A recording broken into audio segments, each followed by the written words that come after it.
It was a rainy Saturday morning, and Susan felt a little sad staying indoor. Mom, it's raining so hard. We can't go outside. That's true, sweetheart, but we can still have a special day. I wish we could have a picnic. We can have one inside. Really?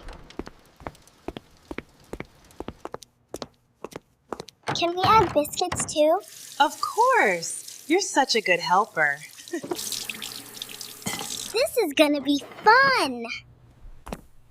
It will be very special.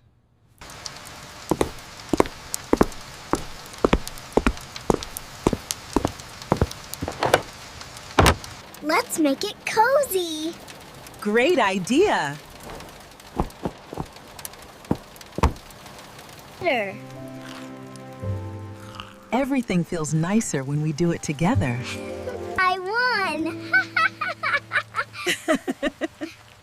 You're getting very good at this.